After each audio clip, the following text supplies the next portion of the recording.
Bendiciones para todos. Gracias por continuar en este curso de introducción a la Biblia. Tenemos nuestro segundo tema. Espero que haya sido de mucha bendición, que les haya ayudado el primer tema, donde vimos la división de los libros de las Sagradas Escrituras, cómo se divide el Antiguo Testamento, cómo se divide el Nuevo Testamento, cuántos tipos de canon existen, cuál es el canon largo, cuál es el canon corto. Espero que haya sido de bendición, que les haya ayudado dentro de todos sus conocimientos acerca de las escrituras. Vamos a continuar. Veremos también un tema muy interesante que yo espero les ayude de manera muy eficaz y eficiente. Y vamos a continuar, vamos a ver este segundo tema, poniendo en manos de Dios y en la Virgen Santísima este tema, esta charla que vamos a compartir con ustedes, y le damos continuidad. Vamos a empezar diciendo lo que no es la Biblia. Hay personas que piensan encontrar cosas en la escritura. Obviamente vamos a ver ahorita en este tema algo ya más definido de por qué a veces es muy difícil leer la Biblia, porque a veces no la entendemos, y también vamos a ver lo que no es la Biblia. ¿Sí? Algunos piensan que no es, de hecho, no es un libro de edificación moral. Quien lea la Biblia buscando superhéroes y puros relatos edificantes, hombres modelos de moral, se llevarán una gran decepción, porque realmente no es un libro de moral. Esto lo vamos a ver más adelante también, cuando veamos un poco acerca de las cuestiones de mandamientos y todo ello. Por lo tanto, la Biblia habla de la realidad humana, específicamente de una persona que se adaptó a los tiempos, que de una manera muy preciosa, muy clara, podemos nosotros aplicar las escrituras a nuestros tiempos, a los tiempos que vivimos ahora, en el que algunas citas bíblicas se actualizan, se pueden aplicar. Algo muy simple, pago de impuestos. Recuerden ustedes que Jesús pagó impuestos también, así como nosotros. Tampoco no es una norma de moral. Quien tome a los personajes bíblicos para normar su conducta y su moral entrará confuso, porque algunos héroes fallaron, algunos mataron. Ya ni se diga poner la vida de algunos reyes, por ejemplo del rey David, las faltas que cometió delante de Dios, y cuando se le aparece el profeta. Cuando entremos a la monarquía, lo veremos de una manera más clara. La Biblia es más que ejemplos de superhombres, aunque sí tiene oraciones sublimes, ejemplos maravillosos, hazañas. La Biblia quiere presentar más que nada la conducta de Dios para con el hombre. Tampoco la Biblia no es un libro científico, no contiene toda una enciclopedia de las ciencias, no es un manual de filosofía, ni geografía o política, aunque tiene verdades en algunos campos de la ciencia que vamos a descubrir. En la parte del nacimiento de la Biblia, aunque ya hablamos un poquito el tema pasado de cómo se fueron formando las escrituras, desde qué siglo, desde qué año y cuánto tiempo demoró en escribirse desde la tradición oral hasta tenerla de manera escrita, diremos que el origen de la Biblia es Dios mismo. La Dei Verbum en el número 2 y la carta a los Efesios nos ayuda mucho a decir que la Sagrada Escritura nació cuando Dios, en su sabiduría y amor, dispuso revelarse a sí mismo y dar a conocer el misterio de su voluntad. Se revela, y vamos a ver que se revela con hombres que fueron inspirados por Dios para transcribir lo que de manera oral se sabía. Hay un pueblo, que eso hay que tenerlo muy en cuenta, y donde parte toda la historia y donde nace mucho de los acontecimientos que vivimos ahora, es que Dios escogió un pueblo, al pueblo de Israel. Dios puso su mirada, así como cuando alguien enamorado y ve a la esposa, a la mujer de sus sueños, y se imagina, ella va a ser la ideal para casarme, para formar una familia, y usted no despega el ojo de esa persona porque sabe que es especial. Mire, así Dios se enamoró, por llamarlo de una manera, de un pueblo que es el pueblo de Israel. lo escogió, no quitó su mirada desde que lo vio con sus ojos, desde que lo pudo contemplar, valga la redundancia, no despegó ni un instante su mirada de ellos. Esto además está rica en hechos concretos que vive el pueblo. Fue una realidad vivida y experimentada por el hombre. No son fábulas lo que encontraremos ahí, tampoco son mitos o invenciones. Algunos son con algunas técnicas de escritura, algunos modos de escribir, por llamarlo de una forma. Atrás de las narraciones bíblicas encontramos la acción salvífica de Dios, y eso es lo fundamental. Detrás de narraciones, de hechos, vamos a encontrar siempre la acción de Dios que salva al pueblo escogido. Hay una tradición oral con la cual iniciamos la transmisión verbal de los acontecimientos que se fueron dando a través de quienes fueron testigos de cómo nacía el pueblo, cómo Dios se manifestaba, y de manera verbal transmitían de generación en generación lo que habían vivido desde un principio. Queden grabados en tu corazón estas palabras, dice Deuteronomio en el capítulo 6, versículos del 4 al 7. Y este procedimiento demoró muchos años, hasta siglos diríamos nosotros, de entre unos 1500, 1600 años, dicen los estudiosos, que se fue formando la escritura tal como la conocemos ahora. Después de la tradición oral vendrá una tradición escrita. Los escritores sagrados escogieron especialmente lo que era necesario de acuerdo a las circunstancias. La Biblia, como la tenemos en nuestras manos, es la síntesis de las manifestaciones salvíficas de Dios en la historia de su pueblo y de cómo el pueblo narraba esas intervenciones. Habíamos visto en el tema pasado lo de los cánones, pero es importante porque yo sé que algunos, a lo mejor surgió la duda, la pregunta, bueno, ¿a partir de cuándo la Iglesia define como oficiales los libros del Antiguo Testamento y del Nuevo Testamento? ¿A partir de qué año la Iglesia ya no se admite ningún libro nuevo, aunque salgan algún tipo de película, algún tipo de documental donde descubren un nuevo escrito de la Biblia? Los que están conformando actualmente la escritura, así se quedan. Y eso vino a darlo un concilio donde se reúnen todas las autoridades de la Iglesia, donde se reúnen grandes hombres que estudian la escritura, hombres de mucho conocimiento de las leyes. Y en el Concilio de Trento del año 1562 al 63, la Iglesia oficialmente establece definitivamente los libros de la Biblia. 1562 y al año 1563. Ya pasaron muchos años.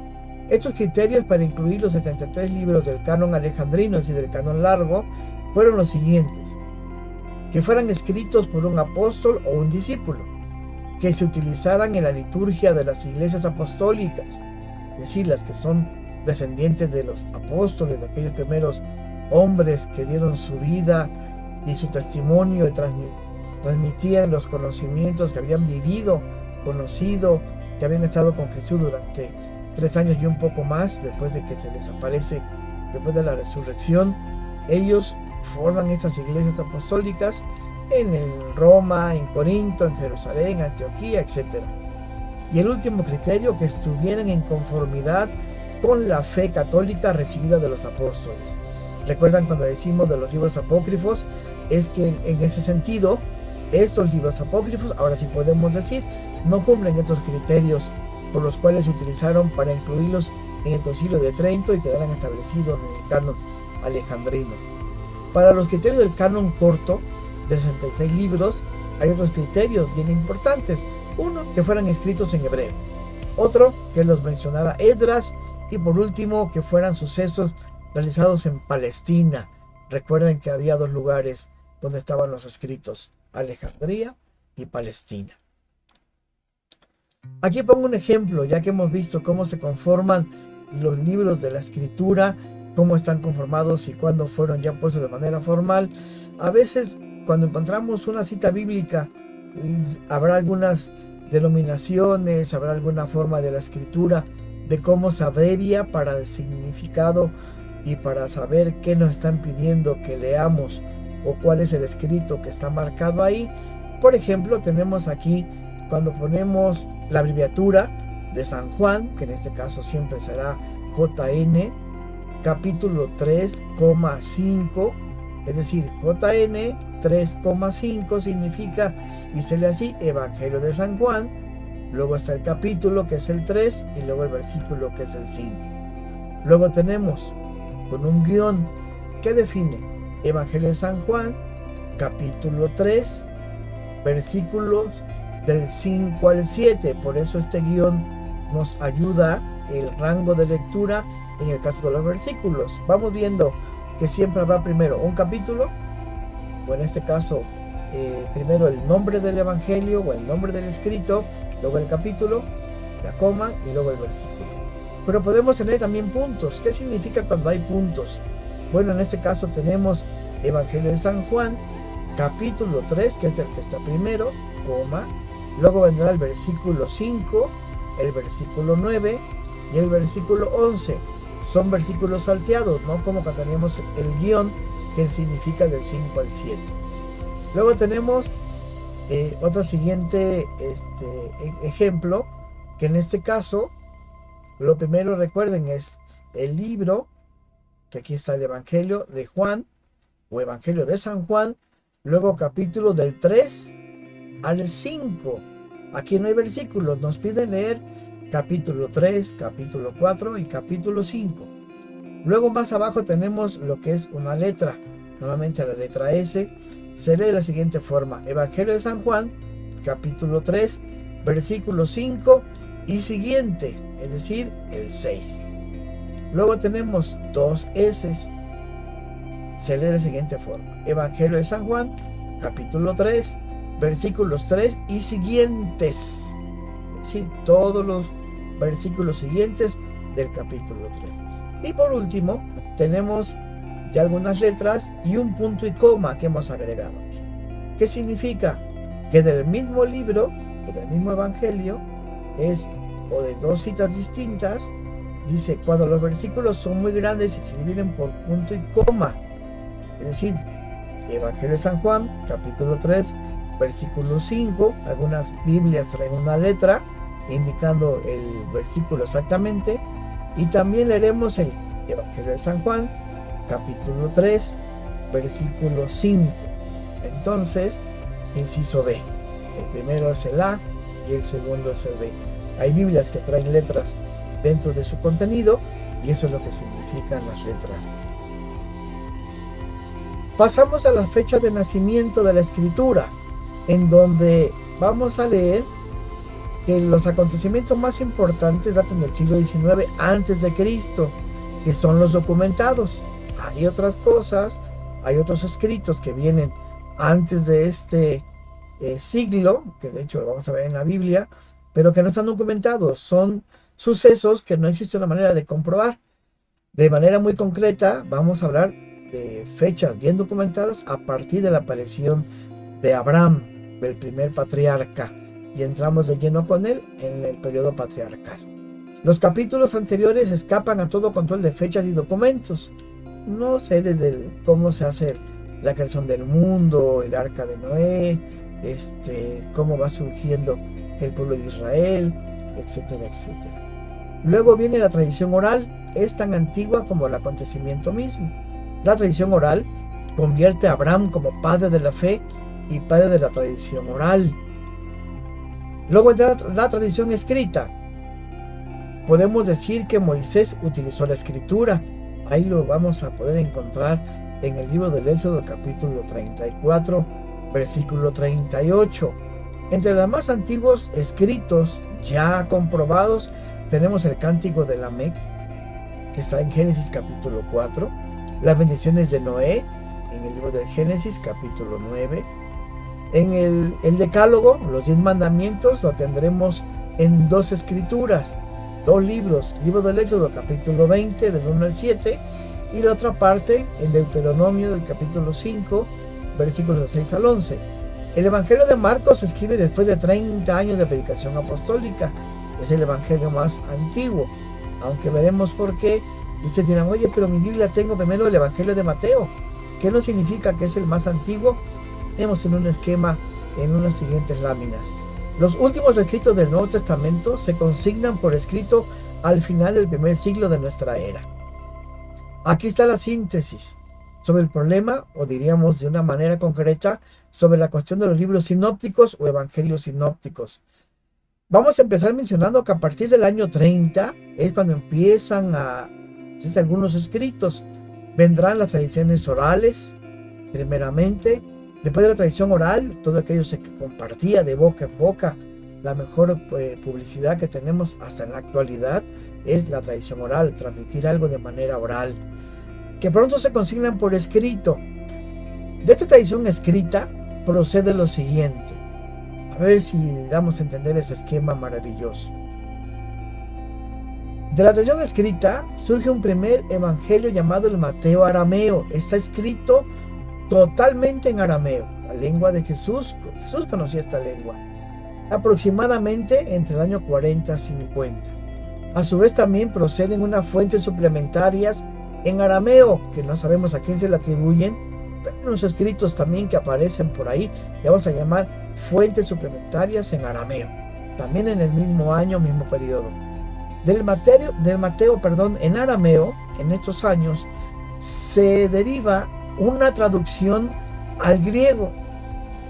Este primer evangelio de Mateo en arameo, que no es el que conocemos actualmente, sino que llega después una traducción al griego, la cultura mina en este caso.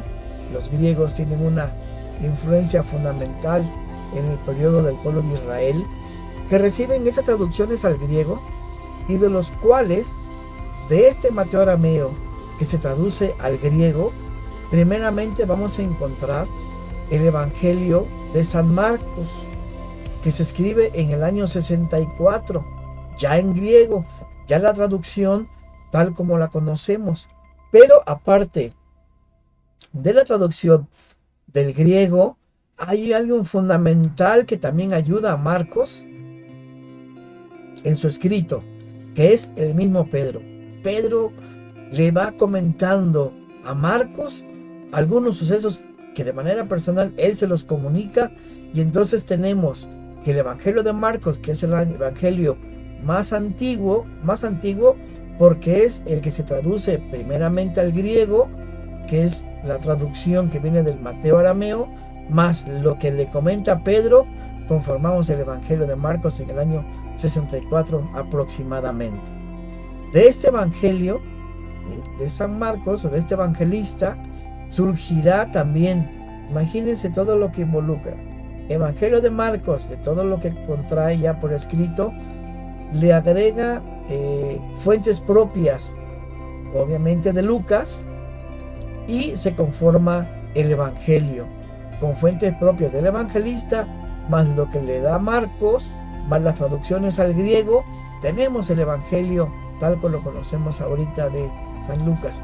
Una manera de comprobar fuentes propias, bueno, podemos saber, y cuando hemos leído su Evangelio, que el nacimiento de Jesús a través de la Santísima Virgen, todo este periodo maravilloso en el nacimiento, de cómo se presenta el ángel, lo encontramos en San Lucas. No lo encontraremos así tan detallado en otro evangelista. Entonces, tenemos el Evangelio de Lucas en el año 75. Pero si vemos también del lado derecho, las fuentes suplementarias, algunas que no sabemos de los autores, hay otros escritos que por ahí también surgieron, que se traducen al griego. Estas fuentes suplementarias al griego le ayudan al Evangelio de Lucas. Por lo tanto, tenemos el Mateo griego, más fuentes propias del evangelista, más unas fuentes suplementarias del griego. Finalmente tenemos el hermoso Evangelio de San Lucas, que también le ayuda, por supuesto, lo que ya se sabía de Marcos, que fue el primer escrito. Por último, el Evangelio de San Mateo, que se escribe más o menos en el año 80, trae la misma fuente, que es el Mateo en griego, que venía del arameo, más unas fuentes propias del evangelista, más fuentes suplementarias en griego. Tenemos el Evangelio de San Mateo. Concluyendo por esto, se dice que los evangelios sinópticos, que tienen la misma fuente, sí, Todos vienen del Mateo arameo, que se traduce en griego. Algunos de ellos se les agrega las fuentes suplementarias en griego, y por eso vamos a encontrar algunos pasajes muy similares, pero como algunos tienen fuentes propias, vamos a entender que el escrito por eso se ve y se lee y se analiza y se hace un análisis de manera diferente. ¿Por qué? Pues porque estas fuentes propias le dan un tinte muy especial a este evangelio. Entonces, con ello, nosotros podemos ya analizar y podemos entender por qué se llaman evangelios sinópticos. Así que esto fue tomado de un libro que se llama Introducción a la Biblia, de un gran sacerdote, ya no está con nosotros, doctor en Sagradas Escrituras. En su momento fue uno de los máximos exponentes en teología, en el análisis de la Biblia, a nivel mundial, mexicano por cierto, sin ser nacionalista, pero hay que reconocer al gran sacerdote, misionero del Espíritu Santo, Salvador Carrillo Alday, que tuvo una escuela, un colegio bíblico en la Ciudad de México. Vamos a continuar y vamos a ver ahora la inspiración bíblica, cómo es que llegan a escribirse los escritos, valga la redundancia, de las Sagradas Escrituras. Ya vimos que la segunda carta a Timoteo nos dice que toda escritura es inspirada. Entonces Dios inspira a algunos hombres. ¿A quiénes? Bueno, la colaboración divina humana para escribir es lo que se llama inspiración bíblica. La parte divina en la que Dios inspira al ser humano, y el humano que agarra y empieza a escribir estos escritos inspirados por Dios. Ahí vemos una imagen de alguien que, como si un ángel estuviera ahí dictando en el oído lo que tiene que escribir. Está expresada en palabras humanas, que es lo maravilloso que tiene la Biblia. Dios nunca anuló su personalidad ni los limitó, es decir, de una manera natural, de una manera auténtica. Estos hombres inspirados por Dios escriben los pasajes y todo lo que se le dice de la Biblia de parte de Dios. El Espíritu estaba dentro de los profetas o escritores sagrados. Nunca profecía alguna ha venido por voluntad humana.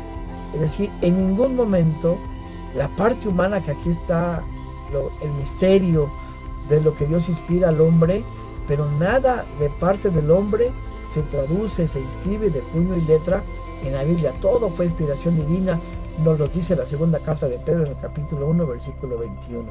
El carisma de la inspiración no se reduce a aquellos hombres que escribieron los libros sagrados, porque también fueron inspirados, pues, héroes, caudillos, profetas, apóstoles, que fueron inspirados por Dios.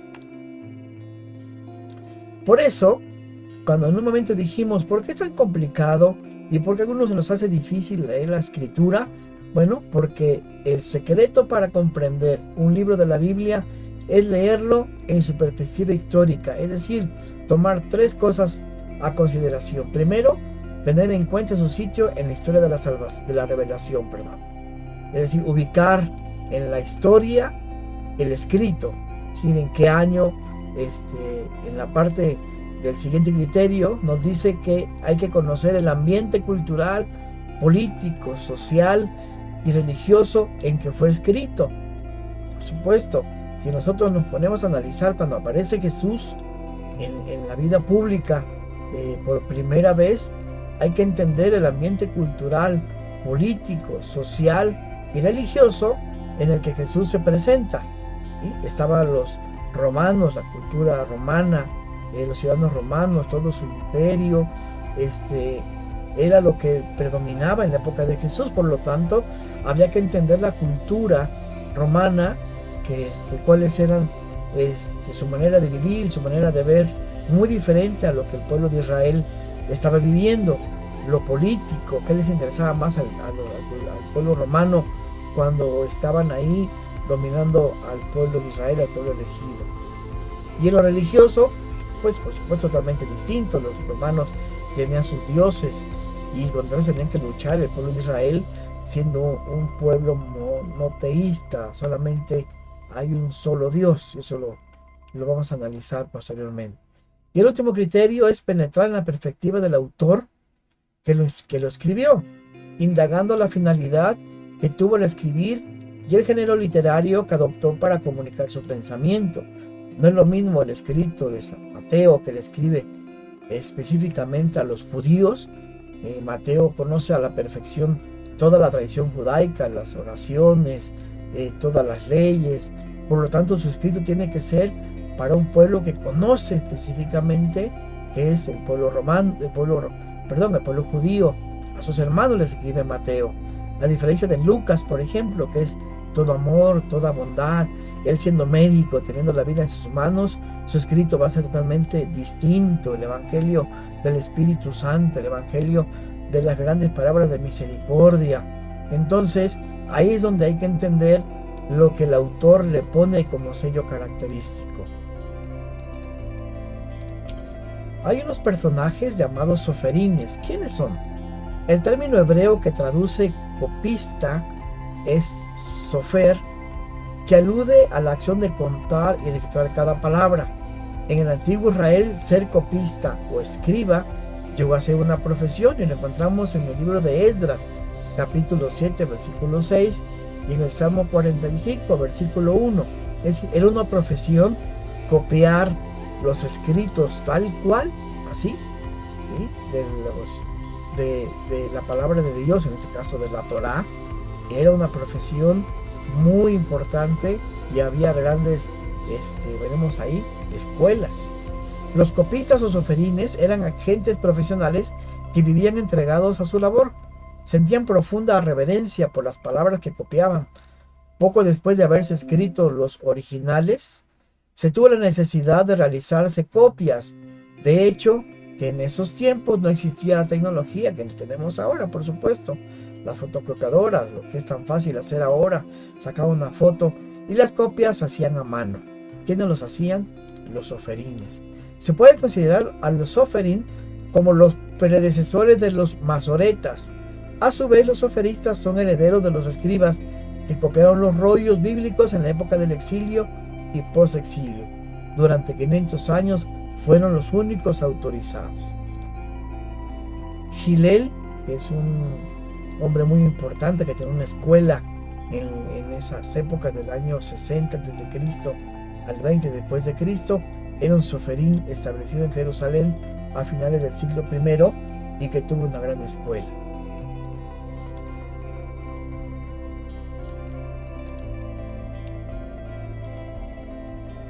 Ahora sí, los masoretas, ¿quiénes son? El término masorá deriva de la raíz hebrea atar. Otros consideran que viene del verbo transmitir. El término masorá significa tradición. La masorá comienza a desarrollarse alrededor del año 500 de la era cristiana y tiene vigencia hasta el año 1000 después de Cristo. Los masoretas, como bien leíamos hace rato, cumplen una doble función. Ellos tenían que conservar la integridad del texto, así, igualito. Ni una coma más, es que existiera, aunque no sabemos que no lo ponen en esa época, pero ni una letra, ni una palabra de más puede existir. Todas las palabras, letras son contadas, y era trasladar una copia fiel, idéntica al original. Interpretar el texto. Entonces, dos cosas: conservar la integridad del texto e interpretarlo. Existieron 3 escuelas masoretas: en Babilonia, en Palestina y en Tiberíades, donde existían estos hombres importantes en esa época. Saber que traducían y copiaban el texto de la escritura de una manera fiel.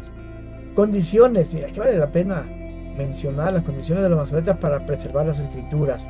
Las pieles de los animales que se utilizaban para manuscrito debían de ser animales limpios, puros. Las pieles debían ser preparadas por un judío. Las piezas de pieles se debían de unir por hilo hecho de pelo de animales limpios. Cada pergamino debía tener la misma cantidad de columnas y ellas del mismo tamaño. Las columnas debían de tener un ancho de 30 letras y no menos de 48 o más de 60 renglones, bien contadas. Las columnas debían de iniciar con una letra completa y terminar con no menos de 4 palabras. La tinta debía de ser negra, preparada de una forma especial, no cualquier tinta. El copista estaba obligado a escribir todo copiando sin hacer nada de memoria. Ya me sé cuál es el pasaje de Oseas capítulo 11, versículo 1 y siguiente, que habla de cuando, como las gallinas atraen hacia debajo de sus alas a sus polluelos. Bueno, no, nada de memoria. Todo tiene que ser tal cual como está el original. El espacio entre consonantes debería medirse con el ancho de un hilo o de un cabello. El espacio entre las secciones debía ser igual a 9 consonantes. Todas son condiciones para escribir una copia fiel de los masoretas. Condiciones de los masoretas. 11. Entre cada libro debían dejarse 3 renglones de espacio. El quinto libro de Moisés debía terminarse con una línea completa. El nombre de Dios no debía de escribirse con una pluma recién empapada. Por tantas, el nombre de Dios. El escriba, al copiar el manuscrito, debía ser vestido con atuendo judío completo, es decir, no podía hacerlo con una vestimenta cualquiera. No, el atuendo completo para escribir tal cual el libro original, o en este caso la Torah original, o el rollo original, sin equivocarse. Mire, condiciones fundamentales. Por eso para los judíos los rollos son algo sagrado. ¿Por qué? Porque conlleva todo lo que ya vimos ahorita de criterios para poder ser un masoreta. Después tendremos, ya para ir finalizando, la verdad de la Biblia. Pues el origen divino que tiene la Biblia no puede contener error. Sin embargo, en muchas ocasiones encontramos afirmaciones desconcertantes. Por ejemplo, en el libro de Job, en el capítulo 26, versículo 11, se da a entender que la tierra está sostenida por columnas. Hoy la ciencia nos dice, por supuesto, la realidad. En el libro de Levítico, que es el libro de la ley, capítulo 11, versículo 6, vamos a encontrar que se considera la liebre como un rumiante. Nada que ver con los tiempos actuales. En los relatos de la creación se muestra que Dios hizo primero la luz y luego el sol, que Caín, habiendo asesinado a su hermano Abel y siendo el único sobreviviente de Adán y Eva, teme que otros hombres lo maten. Lo más importante de la Biblia, la verdad consignada en lo referente a nuestra salvación. Primera verdad de la Biblia. La verdad en la Biblia tiene 4 características que siempre deben ser tomados en cuenta. ¿Cuál es? La verdad o estilo oriental. La verdad a un estilo oriental. El oriental, más que conceptos e ideas, se expresa con símbolos, imágenes y parábolas, nos transmite el mensaje. Este lenguaje es universal y permanente. Es más fácil de leer por las diferentes culturas, tanto de Oriente como de Occidente. San Pablo usa la analogía del cuerpo humano para mostrarnos la unidad con Cristo y con todos los demás miembros. Recuerden, cuando habla de ismas, división, una sola cabeza, un mismo cuerpo, sin embargo, él utiliza cada parte del cuerpo para hablarnos de una referencia a los carismas. Jeremías recurre al vaso del alfarero para motivar al pueblo a dejarse moldear por Dios. Jesús usa la parábola del buen samaritano para mostrar cuál es el primero de los mandamientos. Y el lenguaje apocalíptico es rico en la simbología es rico en la simbología, ojos, números, cuernos, candelabros, etc.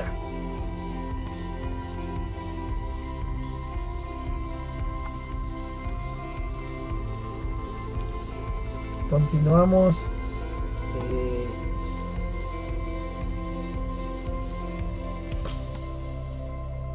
mencionando lo siguiente.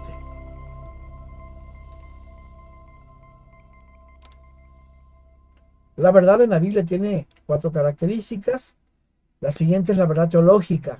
No le interesa hacer una crónica del estilo periodístico o histórico. No es para dar noticias. Maneja los acontecimientos de acuerdo a la intención que quiere transmitir. El relato de Jonás es una obra clásica del género literario, poesía e ironía que transmite que nos transmite la salvación universal. Jesús a Nicodemo, una verdad teológica en el Evangelio de Juan, en el capítulo 3. Los 144.000 del Apocalipsis rescatados, hay que tomar en cuenta el mensaje teológico, fundamental, porque a veces ahí nos confundimos un poquito o nos quiere dar a entender lo que significa con un poco de temor este número. Y el mensaje teológico es más que el matemático. 124.000 equivale a 12 por 12 por 1000, que si entendemos que el número 2 significa plenitud, las 12 tribus de Israel, los 2 apóstoles, y 1000 muchedumbre. Por lo tanto, los salvados son una plenitud de plenitudes de muchedumbres, es decir, todos de una manera completa. Eso lo encontramos en el libro del Apocalipsis, capítulo 14, versículos del 1 al 4. Las últimas dos verdades. La verdad progresiva. Y eso es muy hermoso, porque si vamos leyendo en la carta a los Hebreos, en el capítulo 1, entendemos que dice: muchas veces y de muchos modos habló Dios. Hablando de las leyes, por ejemplo, encontramos la ley de la venganza, que está en el libro de Génesis, capítulo 4. Y luego de esa ley de la venganza viene la ley del talión, que recuerden muy bien, ojo por ojo, diente por diente. Encontramos en el libro del Éxodo, capítulo 21.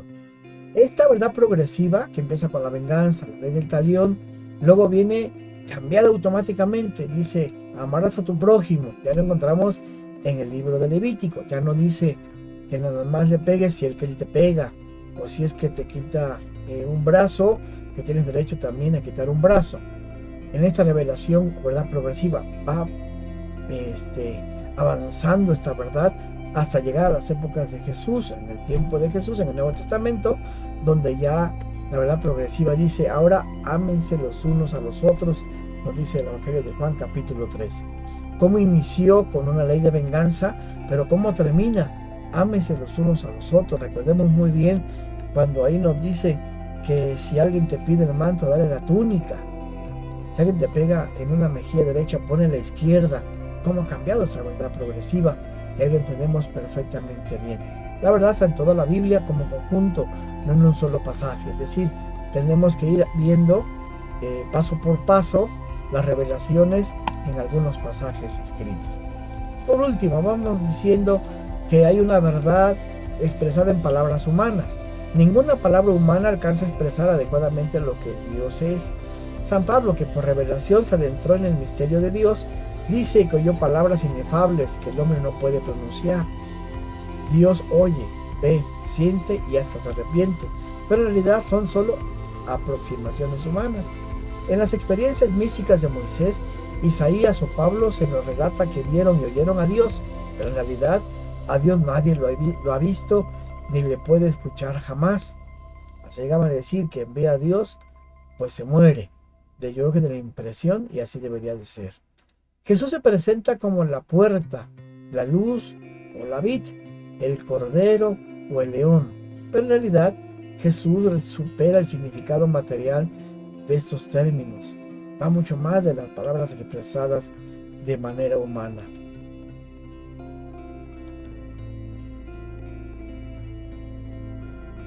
Por ejemplo, la oración de Jesús en Getsemaní, San Marcos nos dirá: Abba, papá, aparte de mí este cáliz.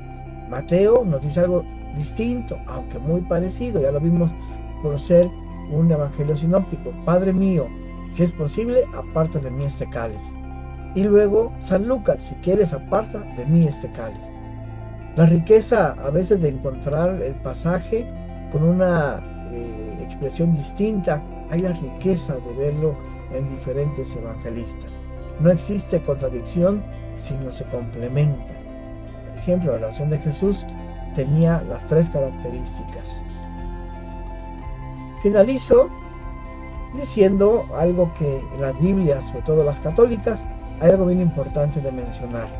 Hay en una de las hojas, antes de los escritos y del índice de todos los pasajes y los libros del Antiguo Testamento y del Nuevo Testamento, van a encontrar en la mayoría de las Biblias estas 2 palabras: nihil obstat imprimatur. Significa nihil obstat, no hay obstáculo que impida para imprimirse este libro o este documento.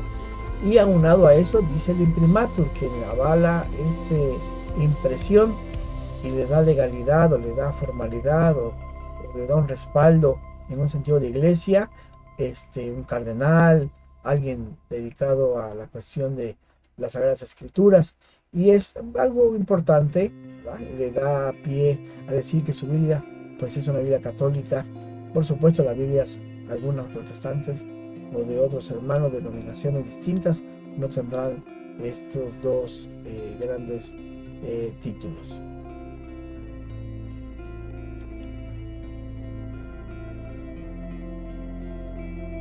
Muchas gracias por llegar hasta el final de este tema. Gracias al Señor por permitirnos llegar hasta este momento de reflexión, de estudio, de análisis de la Biblia. Ponemos en el manto de la Virgen todas sus intenciones. Yo sé que nos está escuchando, nos está viendo. Y nos vemos en el siguiente tema. Que Dios les bendiga y el Señor los cuide y los proteja.